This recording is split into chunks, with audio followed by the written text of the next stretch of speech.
Shalom, bien-aimés dans le Seigneur, que le Seigneur vous bénisse abondamment et qu'il fasse beaucoup de bien. C'est moi votre serviteur depuis la Belgique et j'espère que vous êtes bien installés sur cette chaîne YouTube TNK TV, la chaîne où la gloire de Dieu réside. Et je sais que Dieu va nous faire beaucoup de bien. Si c'est votre première fois, vous pouvez vous abonner déjà maintenant. Activez la cloche de notification pour avoir de nos nouvelles. Amen. Que ça vous fasse beaucoup de bien. On va remettre ce temps très mal, Seigneur. Et puis nous allons aller directement dans la parole.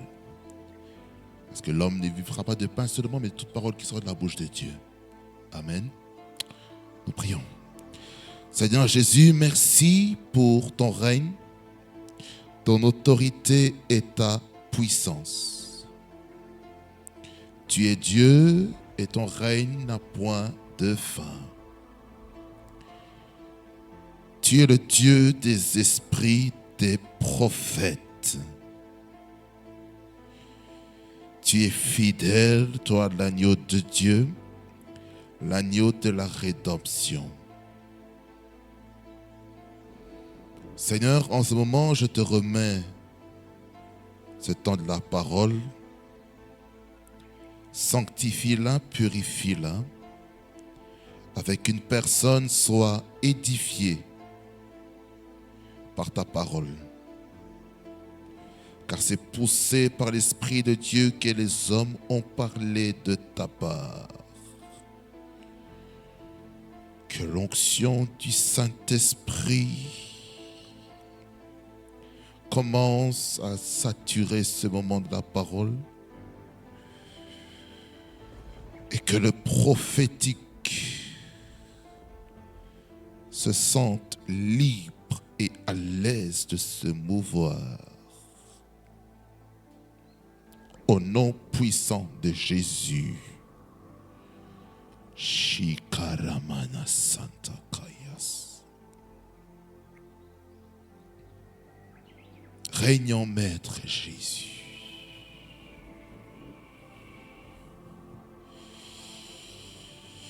Au nom de Jésus. Que j'ai ainsi prié. Amen. Frères et sœurs,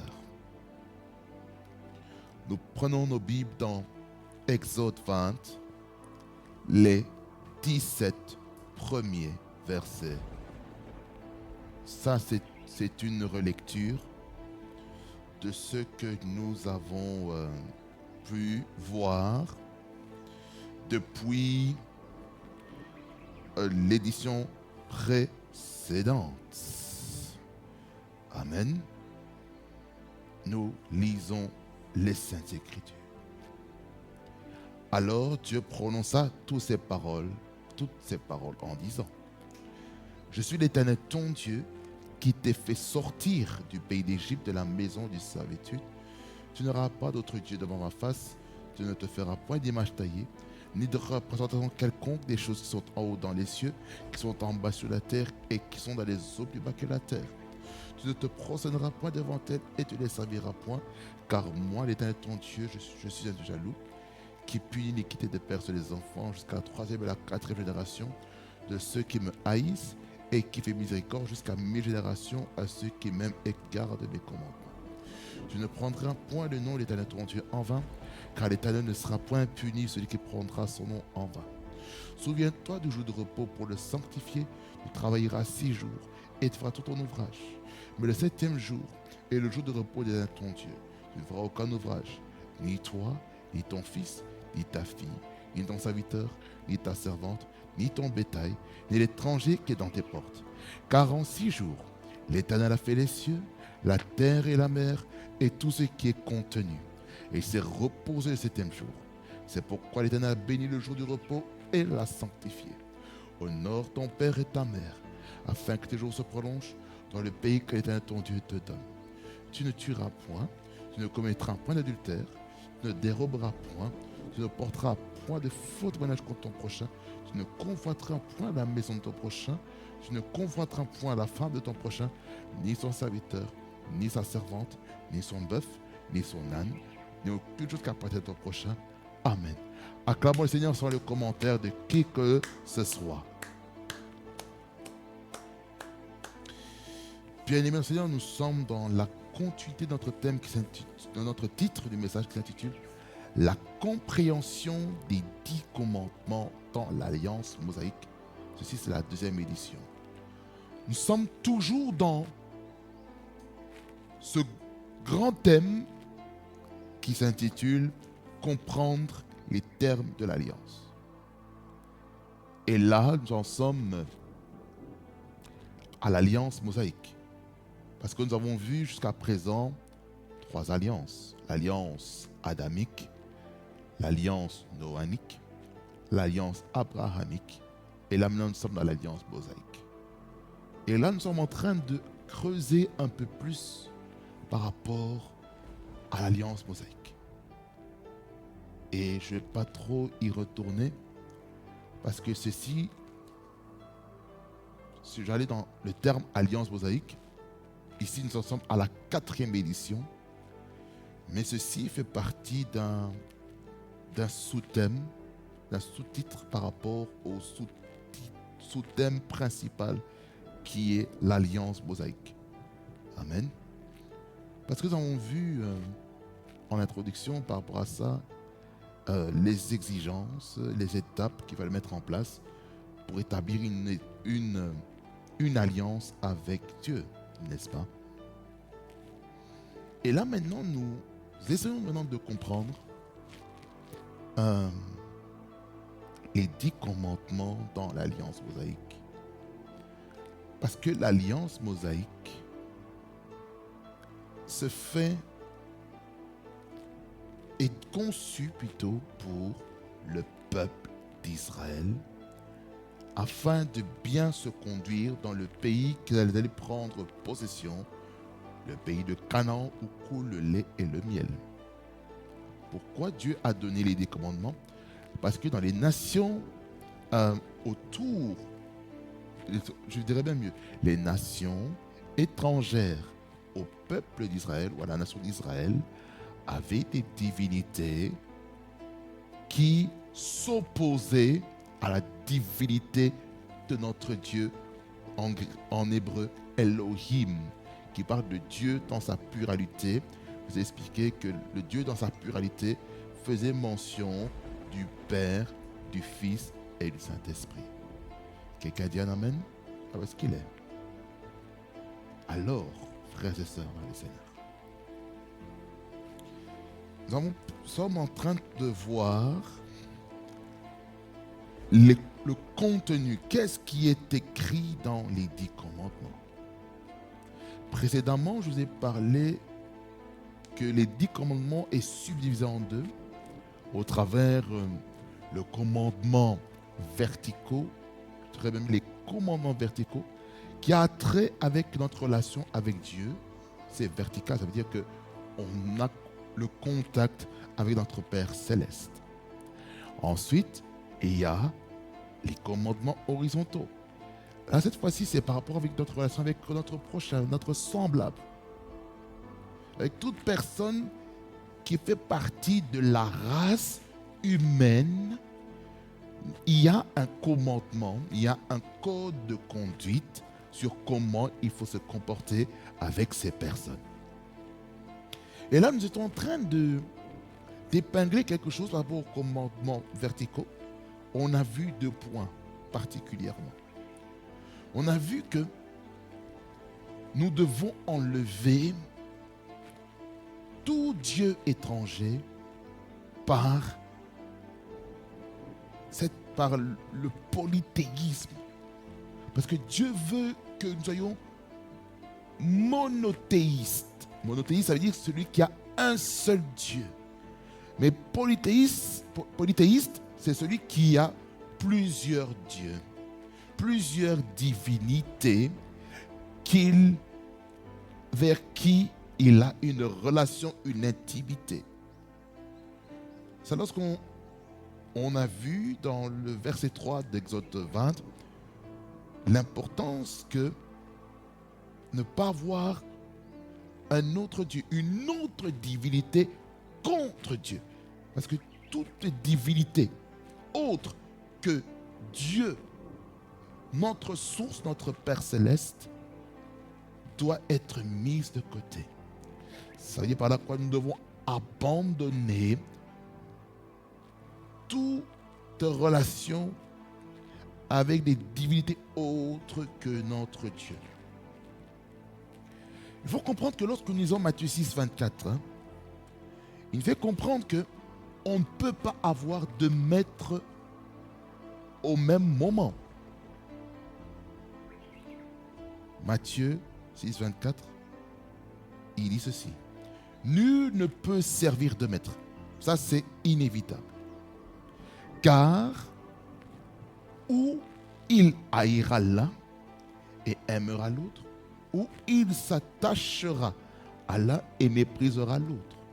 Vous ne pouvez servir Dieu et Mammon. Mammon qui est ce Dieu, cette divinité qui contrôle les finances. Ça, on va en parler un peu plus tard par rapport aux finances. Mais ce texte nous fait déjà comprendre qu'il faut être décidé. Où est-ce qu'on est par rapport à la relation? Est-ce qu'on est pour notre relation avec Dieu? Ou est-ce que nous sommes pour le monde? Dans l'église de Laodicée que nous avons vue l'année dernière par rapport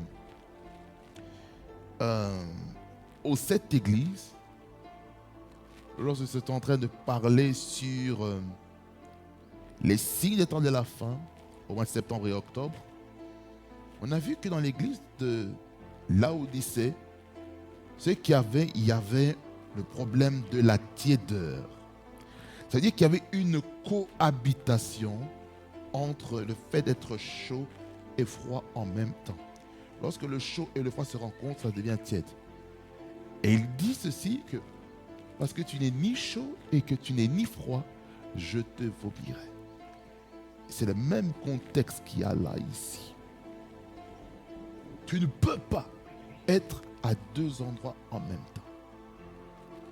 Il faut être à un seul endroit.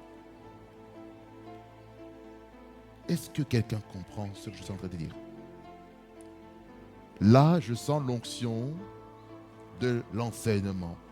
L'onction d'un docteur qui est en train de se reposer sur moi et sur ma voix. C'est ce que nous avons vu premièrement, c'est par rapport au polythéisme. Deuxièmement, on a vu un point capital dans lequel nous avons chuté. Ça concernait l'idolâtrie par la représentation imagée et de l'adoration de ces divinités païennes, des statues faites et ou fabriquées de main d'homme. On a vu qu'il y a une malédiction lorsque nous sommes des idolâtres, par exemple des divinités faites d'or ou d'argent. Et Dieu n'aime pas ces choses. Et c'est pour cela que lorsque nous sommes en Christ, nous devons enlever tout Dieu étranger afin que nous puissions être des chrétiens qui marchons selon les principes divins. Et ce second point se basait du verset 4 jusqu'au verset 6, qui nous parlait des représentations imagées. Et que j'étais en train de dire prophétiquement que s'il y avait des statues dans des endroits, dans des maisons ou dans des églises, dans lesquelles il y a une représentation angélique, représentation des saints, représentation des personnalités dans la Bible, comme la Vierge Marie, comme Jésus-Christ sur la croix, ou des représentations humaine, homme, femme, animalier, tout ce qu'il faut, reptilienne, cela doit être détruit et ôté du peuple d'Israël. Ce principe-là est de même pour nous, les enfants de Dieu. Si nous avons des divinités qui nous empêchent, ou des idoles qui nous empêchent d'entrer dans la prière, dans la profondeur, nous devons les enlever. Quelqu'un dit un amen fort et puissant. La troisième chose que nous allons voir, c'est par rapport à utiliser le nom de Dieu en vain. Le verset 7, il nous dit ceci: tu ne prendras point le nom de l'Éternel ton Dieu en vain. Pourquoi? Car l'Éternel ne sera point puni celui qui prendra son nom en vain. Ça veut dire quoi ici? Prendre le nom de Dieu en vain, sur les commentateurs, c'est le fait que on n'accomplit pas les vœux qu'on a faits devant Dieu. Quelqu'un dit amen ici? Écoutez-moi attentivement. Lorsque nous prenons un engagement et que nous prenons des vœux devant Dieu et que par après on se retire, on utilise le nom de Dieu en vain. Par exemple, tu as peut-être pris un vœu pour te lever à minuit, par exemple, pour prier. Et bizarrement, tu te rends compte que tu n'as pas prié à minuit. Et pourtant, tu t'es engagé devant Dieu. Tu dis, Seigneur, je vais prier tous les jours à minuit. Seigneur, je vais mettre tous les jours mon réveil à minuit pour que je puisse prier 1 heure ou 2 heures ou 3 heures. Peu importe la manière que tu t'es convenu devant Dieu. Souvent, nous avons des problèmes dans ce domaine. Et il faut savoir que le diable attaque aussi nos prises de décision et des vœux prises devant Dieu. Ouais. Il m'est arrivé de prendre des vœux devant Dieu que je n'ai pas honorés. Et qu'est-ce qui s'est passé? Il y a eu des difficultés qui se sont levées à cause du fait de ne pas honorer mes vœux. C'est pour cela, la Bible est très claire. De ne pas prendre des vœux à la va-vite, mais que nous devons prendre le temps. Voyez, les vœux. Les vœux. Et lorsqu'on ne fait pas attention à ça, on s'attire des blocages soi-même. Pourquoi? Parce que nous avons pris des vœux et qu'on n'a pas honoré. Et quand on n'honore pas les vœux, ça nous attire des problèmes dans notre vie.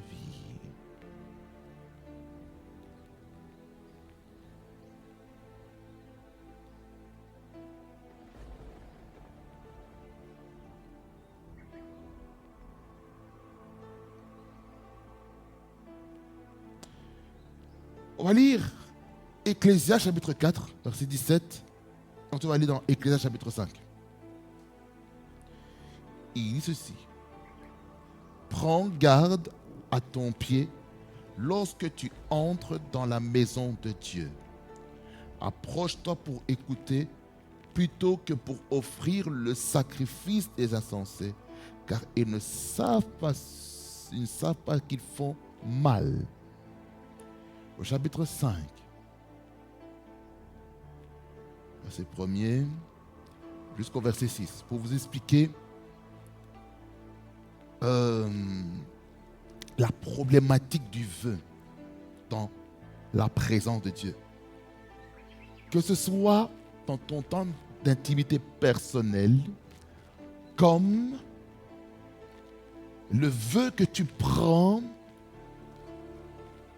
dans un esprit corporatif, je parle de l'Église, ou avec un serviteur de Dieu peut-être qui prie avec toi, avec qui tu as pris peut-être un engagement de tout ton cœur, mais tu te rends compte que tu veux retourner en arrière, tu veux te rétracter.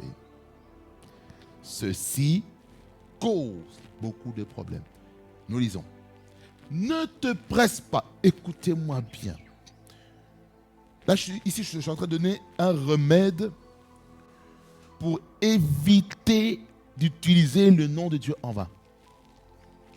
Ne te presse pas d'ouvrir la bouche et que ton cœur ne se hâte pas d'exprimer une parole devant Dieu. Pourquoi? Car Dieu est au ciel et toi sur la terre. Que tes paroles soient donc peu nombreuses.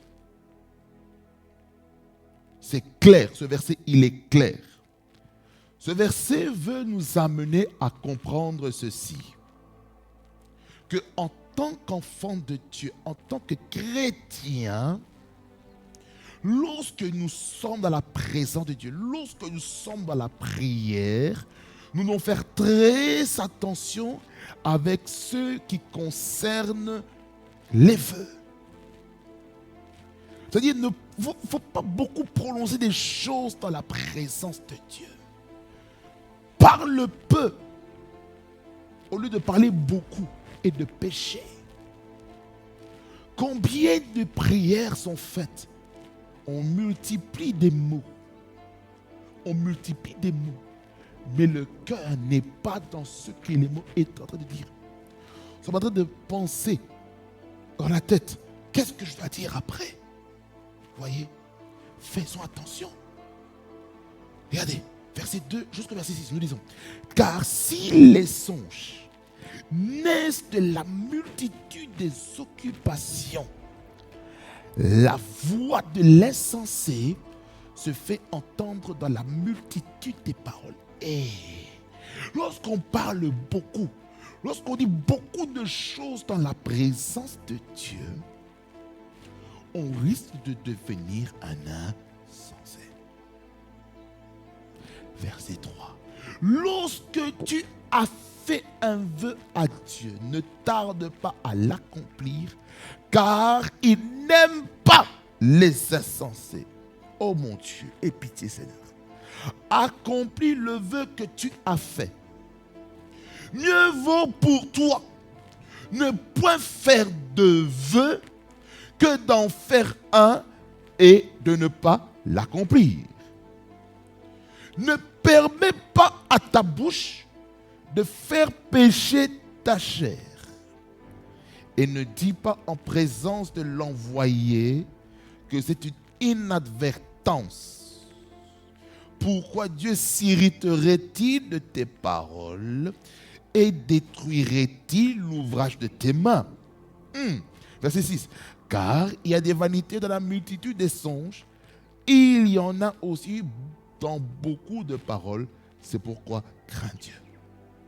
C'est fort ce passage. Ce texte ici est très fort. C'est très fort. Ça veut dire, si tu veux, Jésus, qu'est-ce que je dois dire? Si tu veux que Dieu te protège, si tu veux que tes paroles soient puissantes dans ta bouche, mon frère, ma soeur, fais attention aux vœux que tu prends devant Dieu. Fais attention à l'engagement dans la présence de Dieu. Je sens l'onction. Fais attention. Fais attention.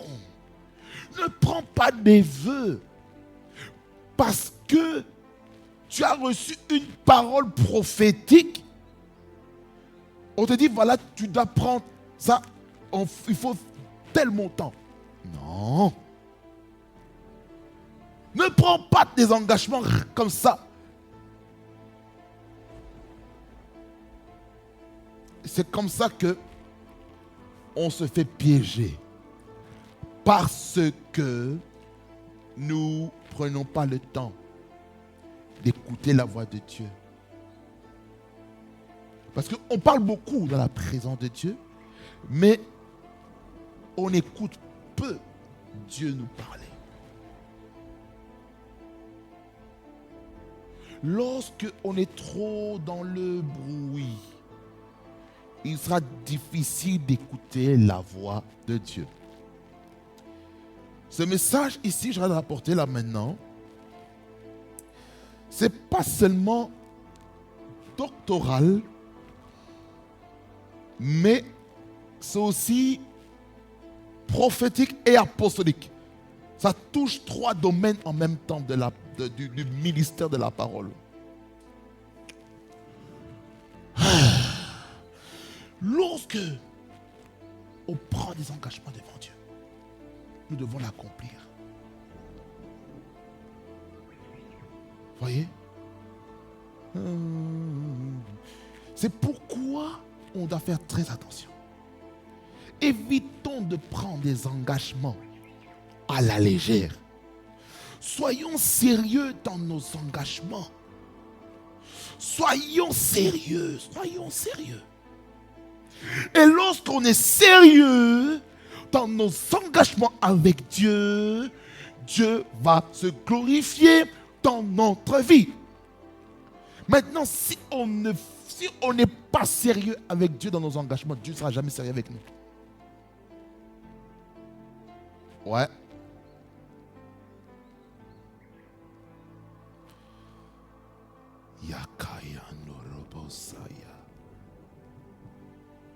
C'est pourquoi, frères et sœurs, je vous en prie par les compassions de Dieu, n'utilisons jamais le nom de Dieu en vain. Utiliser le nom de Dieu en vain, c'est quoi encore? Là, je parlais dans la dimension des vœux. C'est utiliser les dons prophétiques de l'homme. Je ne parle pas du don prophétique du Saint-Esprit.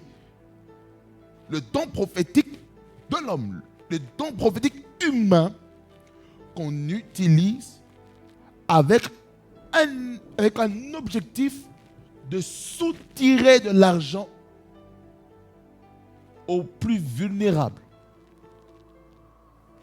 Sous le nom de la sensibilité spirituelle. Vous voyez? Ceci, c'est apostolique. Cette partie-là, c'est apostolique. Ça veut dire, lorsque nous prenons des engagements, non, je ferme le côté engagement, je vais dans le deuxième, par rapport à la prophétie, les dons prophétiques, motivés par l'argent, se cachant derrière les Écritures pour faire du mal à autrui. Regardez.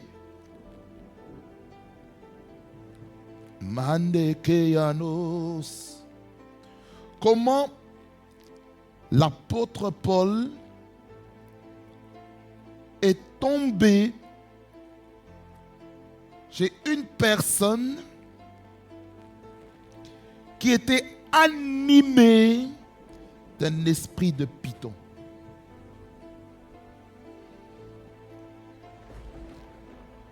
Lorsqu'on est animé d'un esprit de python,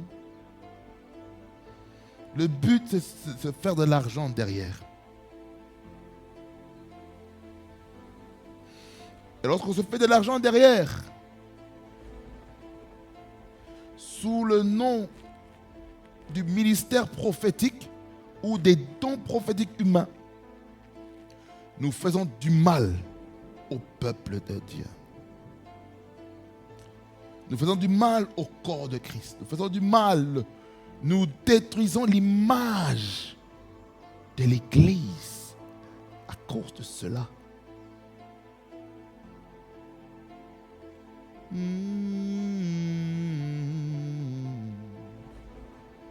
Maya kararara brasikete ya baba.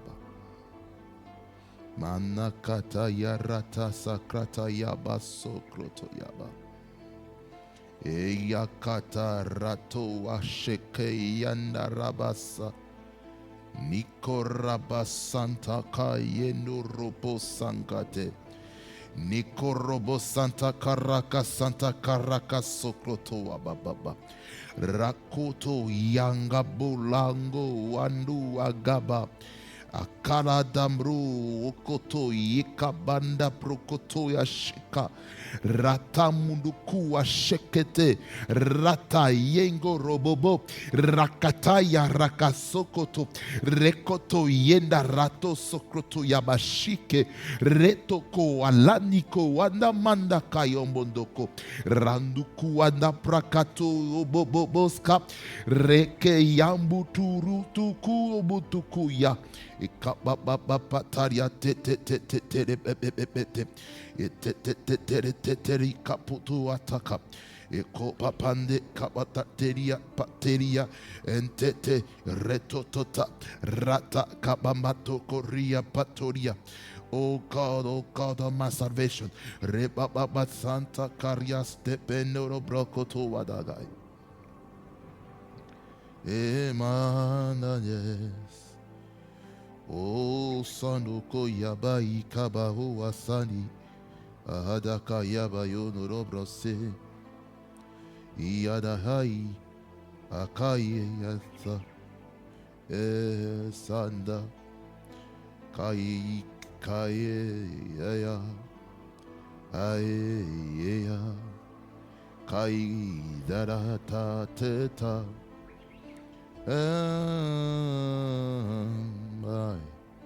makana yasa kandende brokota ataya tete ikate yataya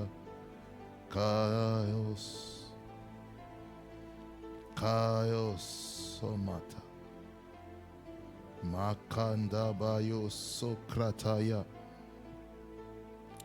ikataya rato yomo kroto yabamande ikarababa skanda rakaso ikababa sente kerebaba yande yamuro kroto yembabas.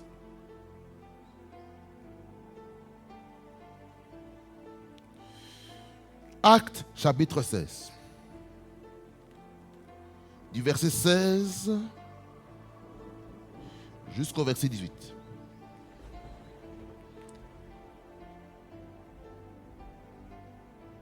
Je vais même lire.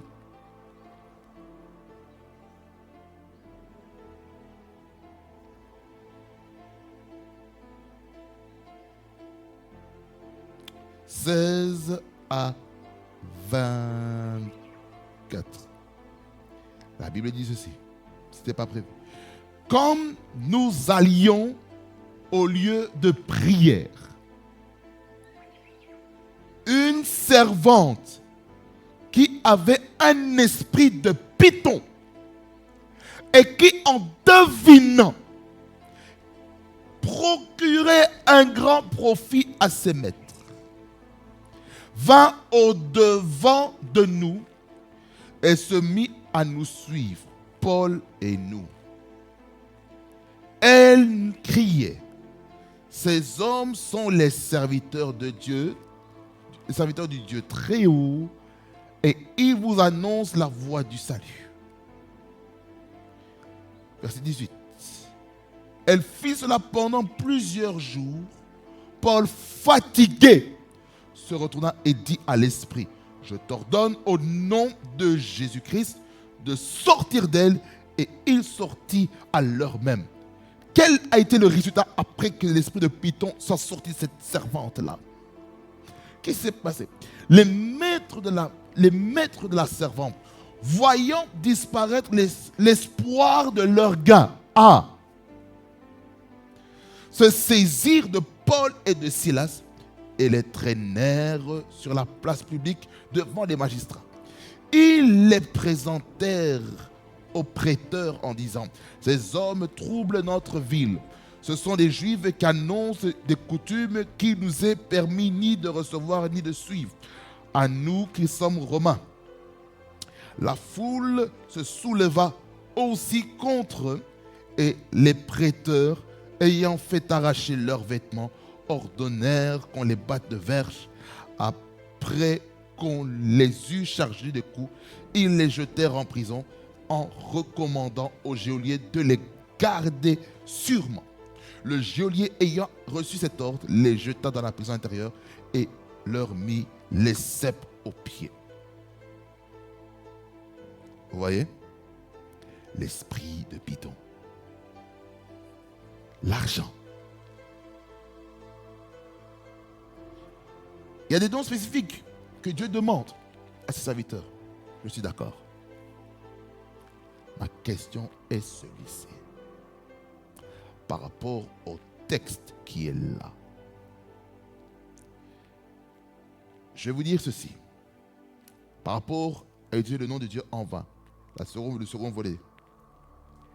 Il y a des gens qui utilisent le Dieu m'a dit dans l'objectif de soutirer l'argent du peuple de Dieu.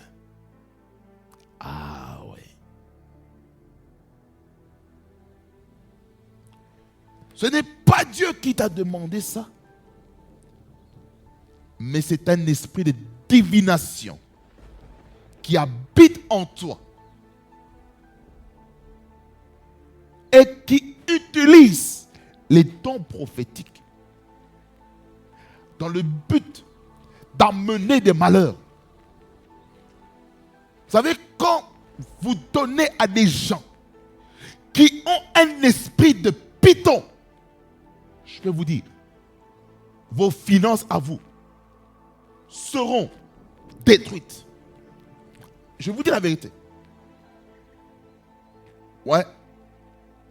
Raison pour laquelle, avant d'envoyer quoi que ce soit, si c'est vraiment Dieu qui vous a dit et qui vous a convaincu dans votre cœur de le faire, mon frère, ma soeur, prie pour cet argent avant d'envoyer. Que ce soit par Western Union, RIA, MoneyGram, M-Pesa, Orange Money, peu importe, PayPal, compte bancaire, le compte IBAN, tout ce qu'il faut. Prie d'abord. Même quand tu donnes ta dîme, tes offrandes, tes dons d'action de grâce, le partenariat mensuel avec ton église, mon frère, ma soeur, prie. Il faut que ton argent soit envoyé en mission. Ça veut dire qu'il faut que ce que tu vas dire, tu dis: Seigneur, je veux que cet argent serve pour ton œuvre. Tu dois déclarer. Je peux vous dire, il est facile de donner les dîmes et les offrandes sans prier. Tu donnes juste comme ça, tu rends pas grâce à Dieu, et puis tu te poses la question: mais Seigneur, mais pourquoi mes finances ne sont pas bénies? Mais mon frère, ma soeur, mais tu n'as pas prié pour tes finances. Tu n'as pas prié pour ta dîme et tes offrandes. Aussi simple que ça. Tu n'as pas prié. Et maintenant tu te plains. Oh non, l'argent, je souffre. Mais tu n'as pas prié pour tes finances avant de donner les dîmes et les offrandes. C'est ça qui crée des problèmes. Ça crée des problèmes. Et lorsque on ne prie pas avant de donner, c'est là qu'il y a des problèmes. Il y a un sérieux problème lorsque nous ne prenons pas le temps de prier pour nos dîmes et nos offrandes, pour nos dons volontaires ou exigés par Dieu. C'est comme ça que nos vies sont détruites. Quelqu'un dit amen. Alors, c'est pourquoi j'aimerais tirer votre attention, Église du Seigneur, corps de Christ, de faire très attention avec toute personne qui utilise, écoutez-moi bien, même l'usurpation d'identité. Je répète, il y a des gens qui sont dans l'esprit de divination. Et le but, c'est quoi? Vous savez, c'est quoi le but? Le but de l'esprit de divination au travers de ces personnes, c'est d'usurper l'identité d'une personne, l'identité d'un pasteur, l'identité d'un apôtre, l'identité d'un prophète, l'identité d'un évangéliste, d'un pasteur, d'un docteur, d'un évêque, d'un monseigneur. Et c'est quoi? C'est quoi la finalité de ça? C'est de soutirer l'argent, afin que s'enrichissent derrière votre dos. Ouais.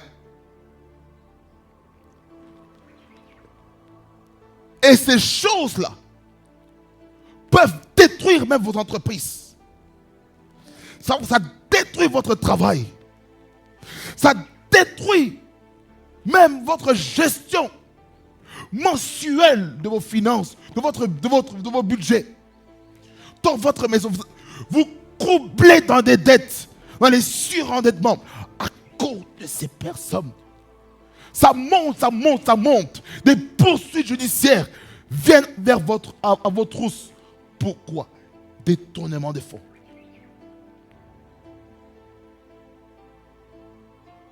Or, ce n'est pas ça ce que Dieu veut. Il y a des gens qui savent, en faisant l'esprit de divination, pour dire voilà, telle personne a 15 000, 20 000 euros sur son compte bancaire, en sachant que cet argent-là allait faire quelque chose pour ses projets personnels, pour ouvrir une entreprise. Et cet argent est détourné frauduleusement. Ouais. Faisons attention. Faisons attention. Lorsqu'on donne à Dieu, on donne avec un bon cœur. On donne volontairement. Je vais parler de cela plus tard. Je ferme la brèche. Le nom de Dieu en vain. Le nom de Dieu en vain. C'est sérieux. Parce que souvent, bien aimés dans le Seigneur, nous ne comprenons pas la portée, le poids des 10 commandements. On ne mesure pas. On n'entre pas en profondeur. Ah oui. Lévitique 19, 12 dit: vous ne jurerez point faussement par mon nom, car tu profanerais le nom de ton Dieu, je suis l'Éternel.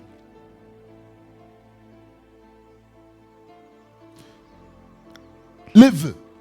On en retourne sur le texte qu'on a lu dans Ecclésiaste chapitre 6, verset 1er jusqu'à 6, qu'on a lu tout à l'heure. Notre bouche est notre arme de destruction si nous ne faisons pas attention. C'est pourquoi on doit faire attention avec notre bouche, ce qui sort de notre bouche. C'est notre bouche qui nous détruit en réalité. Notre bouche nous tue. Notre bouche nous tue. Ça doit faire très attention. Lorsque nous prenons un vœu devant Dieu, faites attention. N'utilisons pas le nom de Dieu en vain. Car Dieu n'aime pas les gens qui disent tantôt oui et puis ils changent en non. Ils disent non et puis ça devient oui. Il faut que ton oui soit oui. Il faut que ton non soit non. Que Dieu nous aide. Et moi aussi personnellement. Que Dieu m'aide dans ce domaine. Vous savez, dans la prédication, C'est bien de prêcher la parole, c'est bien. C'est encore mieux de dire au peuple de Dieu, comme diraient mes autorités spirituelles, là, je vois des parents spirituels en particulier, mon père spirituel pour être précis, il expliquait à un des pasteurs sous qui je dépends au niveau de la jeunesse. Il a dit, quand tu prêches la parole, il faut que tu incarnes ce que tu prêches. Il faut que, lorsque tu prêches, un point, que tu puisses dire à l'assemblée que là, j'ai des faiblesses. Pourquoi il faut dire, dans tel point, j'ai des faiblesses? Ça va encourager aussi l'église, le peuple de Dieu à comprendre. Voilà, ce prédicateur-là est humain. Il a des faiblesses. Il a des points faibles qui est en train de travailler dans son parcours avec le Seigneur. Exemple là, je vous dis, ce point-là, que le oui soit oui, que le non soit non, c'est un point que j'ai beaucoup travaillé. Et là où vous êtes, priez beaucoup pour moi, afin que j'ai cette capacité. Quand je dis oui, c'est oui. Quand c'est non, c'est non. C'est important. C'est pourquoi l'apôtre Paul demande qu'on puisse prier pour lui. Les prédicateurs ont besoin de la prière. Vous ne savez pas les combats qu'ils font face. Raison pour laquelle, lorsque on expose, par exemple, nos faiblesses, c'est pour vous montrer aussi notre vulnérabilité. C'est pour dire que nous ne sommes pas des super-hommes. Non. Je suis un être humain, comme vous. Fait de chair et de sang. Amen. Alors, le deuxième point, je dirais même mieux, le quatrième point, c'est l'importance du repos qui est sanctifié. Lorsque nous retournons dans Exode chapitre 20, le verset 8 à 11, qui nous dit ceci. Souviens-toi du jour de repos pour le sanctifier. Tu travailleras 6 jours et tu feras tout ton ouvrage. Mais le 7e jour, le jour de repos de ton Dieu, tu ne feras aucun ouvrage, ni toi, ni ton fils, ni ta fille, ni ton serviteur, ni ta servante, ni ton bétail, ni l'étranger qui est dans tes portes. Verset 11, car en 6 jours, l'Éternel a fait les cieux, la terre et la mer, tout ce qui est contenu. Et il s'est reposé le 7e jour. C'est pourquoi l'Éternel a béni le jour de repos et l'a sanctifié. Ici, lorsqu'on parle, lorsqu'on on voit le verset 11, on est en train de voir Genèse 1er, verset 1er, jusqu'à vers la fin, et Genèse 2 du premier verset 1er jusqu'au verset 4. Que veut dire sanctifier? Pour le sanctifier. Le mot sanctifier, dans l'original, on veut dire que le 7e jour, le jour de repos, doit être une journée consacrée. Une journée mise à part, culturellement parlant. Parmi le peuple d'Israël, le 7e jour est le jour où les Juifs vont dans les synagogues pour passer du temps dans la présence de Dieu par les enseignements et par l'adoration. Voyez, ce jour-là, il n'y avait aucune activité. Mais aujourd'hui, nous avons des gens qui travaillent les dimanches. Mais ça, c'était pour le peuple d'Israël. Mais cette dispensation-là de la loi et les prophètes est devenue caduque. Mais, comprenons ceci. Dieu veut que nous puissions nous reposer Et que pendant ce temps de repos, que nous puissions prendre aussi, si je dirais comme ça, une journée de retraite avec Dieu. Que ce soit retraite de 6 heures, retraite de 12 heures, retraite de 18 heures. Ça veut dire par là quoi tu commences à agencer ton programme afin d'être en retraite, de passer du temps dans la présence de Dieu, afin que Dieu puisse te renouveler. Et pour nous les chrétiens, c'est le dimanche où on va se ressourcer. On va dire à 95% ou à 95%. Mais il y a d'autres personnes, c'est des chrétiens qui ne font pas culte le dimanche, mais qui font culte le samedi. Comme les Seven Days Adventistes, les Adventistes. Eux, c'est le samedi, comme les Juifs. Vous voyez? Et le vendredi, ça, ce sont des musulmans. Je vais faire la parenthèse. C'est pour dire ceci. Lorsque votre employeur vous donne le jour du repos, veuillez comprendre ceci, que ce jour de repos doit servir à bâtir, à entretenir votre relation avec Dieu. Écoutez-moi bien. Pour ceux qui recherchent du travail et qui ne le trouvent pas, et qui sont chez eux à la maison, il faut que ces moments aussi à la maison soient des moments où vous maximisez des temps de prière, des temps de méditation de la parole. Et là aussi, il faut que je travaille sur ça. Maximiser le temps de prière. Maximiser aussi les candidatures en ligne. Maximiser l'étude de la parole. Maximiser des cultes d'adoration auprès de Dieu. Afin que Dieu vous remplisse de sa présence. Pendant que vous êtes en pleine recherche d'emploi, passez du temps dans l'intimité avec Dieu. Et Dieu permet souvent ce genre de situation pour que vous puissiez emmagasiner l'onction, les grâces, le transfert de manteau, l'onction du Saint-Esprit pour l'appel, pour le ministère dans lequel vous êtes appelés. Là, je parle plus à ceux qui ont le ministère de la parole en eux.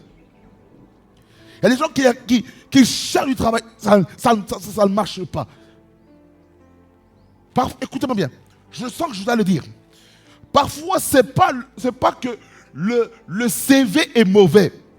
Vous avez un très bon CV. Très bon CV.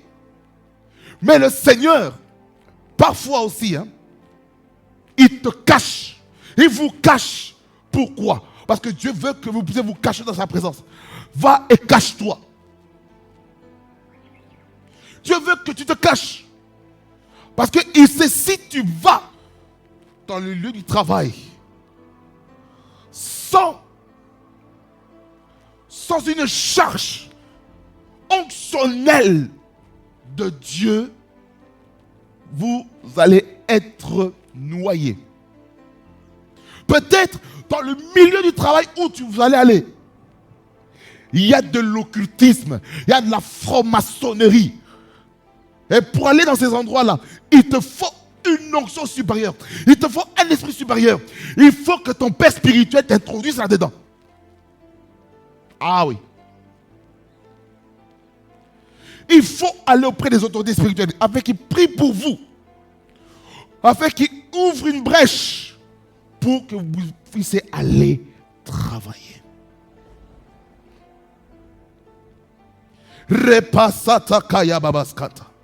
C'est important ce que je suis en train de dire ici.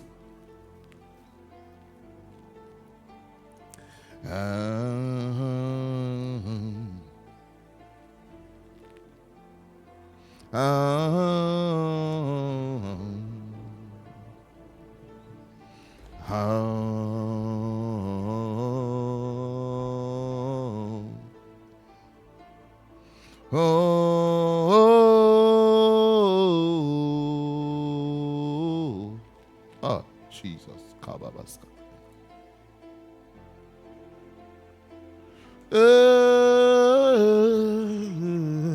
Jesus.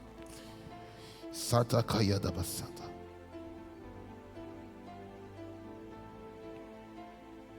Le repos, c'est important. Frères et sœurs, ne jouez pas avec le repos. Dieu veut que nous puissions entrer dans son repos. Exode 16, 23. Il dit, et Moïse leur dit, c'est ce que l'Éternel a ordonné, demain est le jour du repos, le sabbat, consacré à l'Éternel. Faites cuire ce que vous avez à faire cuire, faites bouillir ce que vous avez à faire bouillir et mettez en réserve jusqu'au matin tout ce qui restera. Voyez? Sur le repos. Lévitique 26, 2. Lévitique 26, le verset 2. Il dit, vous observerez mes sabbats et vous révérerez mon sanctuaire, je suis l'Éternel. C'est-à-dire que le jour du repos, le jour du sabbat, c'est pour aller dans la maison de Dieu. Ce n'est pas pour rester à la maison. C'est pour aller à l'église. Tu ne peux pas me dire, oh non, c'est mon jour de repos et je reste à la maison, je regarde la télévision, je suis distrait. Tu regardes la télévision, tu parles, tu papotes avec quelqu'un, tu n'es pas concentré. Va au culte, va à l'église. Va à l'église. Ne reste pas à la maison. Ouais. Va à l'église. Va à l'église. Va à l'église. Deutéronome 5, 12. Deutéronome 5, 12. Observez le jour de repos pour le sanctifier comme l'Éternel ton Dieu te l'a ordonné. Ici, c'est la répétition des 10 commandements de Deutéronome chapitre 5. C'est la répétition de Exode 20. Nous allons parler dedans. Voyez, c'est important, le jour du repos.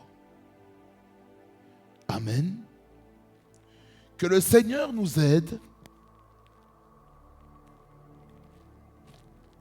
à prendre nos jours de repos comme des temps de retraite personnels avec Dieu. Non seulement des temps personnels avec Dieu, c'est aussi des moments où nous devons passer du temps dans la maison de Dieu pour l'invoquer, son nom, se ressourcer.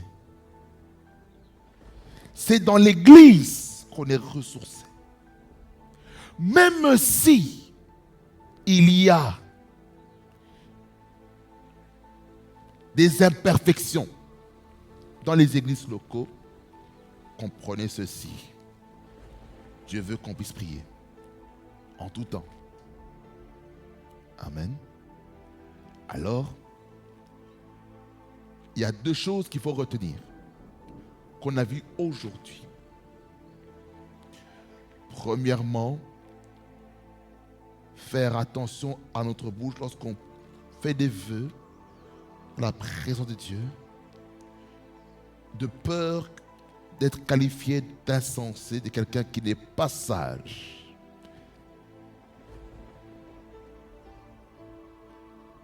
En d'autres termes, n'utilisons pas le nom de Dieu en vain. Pour les serviteurs de Dieu ou des gens qui utilisent des dons prophétiques humains ou qui utilisent l'esprit de divination, l'esprit de Python, et qui usurpent l'identité des gens pour voler l'argent des gens, répentez-vous, vous utilisez aussi le nom de Dieu en vain. En utilisant Dieu m'a dit, or Dieu ne vous a pas dit. Faites attention. Deuxième point sur le repos et la consécration de ce jour de repos. Lorsque vous prenez temps de repos, mes frères et sœurs, prier, passer du temps dans la présence de Dieu. Si vous devez jeûner, jeûnez. Si vous devez décréter une journée de retraite, enfermez-vous, priez. Ne soyez pas distrait. Amen. Et consacrez-vous. Que le jour du repos soit un jour où on se consacre véritablement devant Dieu. Amen. Soyez bénis au nom de Jésus-Christ. Et nous prions. Seigneur Jésus, nous te bénissons. Nous te rendons grâce. Parce que tu nous parles afin de nous réveiller du sommeil spirituel. Seigneur, aide-nous à comprendre que l'usage du nom de Dieu en vain fait de nous des insensés. C'est pourquoi, Seigneur, je prie afin que tu nous aides à être vrais et authentiques dans nos engagements. Au nom de Jésus, aide-nous, Seigneur, je t'en supplie, afin que nos engagements devant toi soient purs, sanctifiés, consacrés à toi. Au nom puissant de Jésus, aide-nous, Seigneur, afin que nos paroles soient sanctifiées, afin que notre oui soit oui et que notre non soit non. Au nom puissant de Jésus. Au nom de Jésus-Christ. Là où est-ce qu'il y a un imprévu dans la vie de tous les jours, je prie, Seigneur, que tu nous aides à communiquer afin de ne pas créer la frustration dans le cœur de notre prochain. Au nom de Jésus. Tout engagement pris dans ta présence, dans le secret ou avec un serviteur de Dieu, Seigneur, je prie que tu nous aides à honorer notre engagement au nom puissant de Jésus. Aide-nous, Seigneur, afin de ne pas être en infraction spirituelle devant toi lorsque nous prenons un vœu dans ta présence au nom puissant de Jésus-Christ. Aide-nous, Seigneur.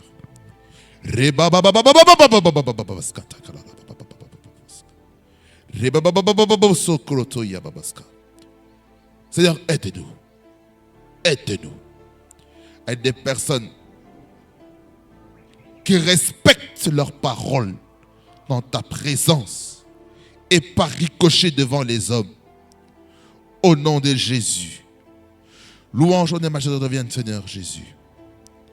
Aide-nous, Seigneur, lorsque nous sommes pendant le temps de repos, le jour de repos, à le consacrer pour toi, afin d'être dans l'intimité, dans la présence de Dieu, afin de se ressourcer dans ta présence. Au nom de Jésus, aide-nous, Seigneur. Aide-nous, Seigneur, à passer du temps dans ta maison pendant le jour du repos. Car Seigneur Jésus, tu as béni le jour du repos et tu l'as consacré à toi. Et aide-nous, Seigneur Jésus, à être consacrés à toi. Au nom de Jésus. Louange, honneur et majesté te revient, toi, le roi des gloires. Au nom de Jésus, que j'ai ainsi prié, toi, le roi des gloires, l'Éternel fort et puissant, au nom de Jésus-Christ, que j'ai ainsi prié. Amen, amen, amen, amen.